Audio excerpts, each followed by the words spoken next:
Hola, danko bafethu, siyabonga. Namhlanje sine-match bafethu.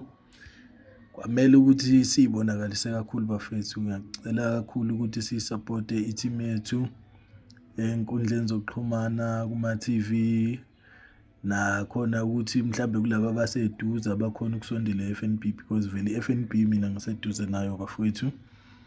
Siyabonga kakhulu bafethu. Engathi i-Kaizer Chiefs bafethu ingasibonisa okukhulu ekuphethe bafethu, ibonise izwe lonke bafethu ukuthi inawo ama-player.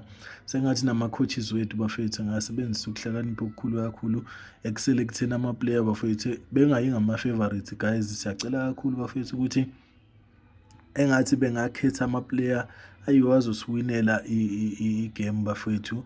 Engathi nje i-score kungaba u-3-0 bafethu, bashaye nje i-Obic College nga-3-0 bafethu. Kuzobonakala ukuthi kulawo mathimu bafethu azolandela emuva abuye nawo esaba abe nokutatazela bafethu, ayazi ukuthi i-Kaizer Chiefs iyashaya bafethu. Siyabonga kakhulu nakwi-team management, siyesazi izolo bafethu the way abayibeke ngakhona indaba kaBhartman bafethu. Siyabonga kakhulu ukuthi at least uyicacisile uKaizer Junior bafethu ukuthi no, uBhartman bafethu akayi ku-D_D_C, ukhona esquadini bafethu, uyasidinga isquad esikhulu ukwenzela ukuthi masiya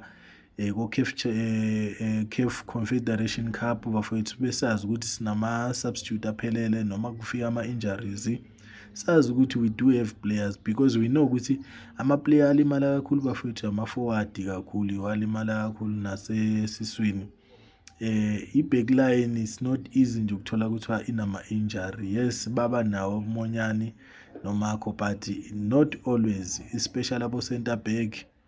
It's not easy ukuthola ukuthi banama-injuries bafethu. So i-forward bafethu ikho lana esidinga khona vele ama-players because they try to attack and then ama-defender besayenzeni, besayakapa bafethu. Siyabonga kakhulu. Engathi singayinikeza uthando i-team yethu njengoba sihlele siyinikeza bafethu. Siphinde njalo si-subscribe kule channel bafethu izokwazi ukukhula ngoba kuningi nje ngisaplena ukuthi ngikwenze. Ngisaplena nokuthi ngistreame ama-game live bafethu. Ngisathola indlela nje engizoyenza ngayo ngoba nginawo nje ama-app ukuthi ngikhona ukustreama igame, ukubukela igame especially i-Kaizer Chiefs mayidlala. So kulula kakhulu ukuthi ngingayistreama but kumele ngibe nokuhlakanipha ukwenzela ukuthi bangangibhlokhi bafowethu.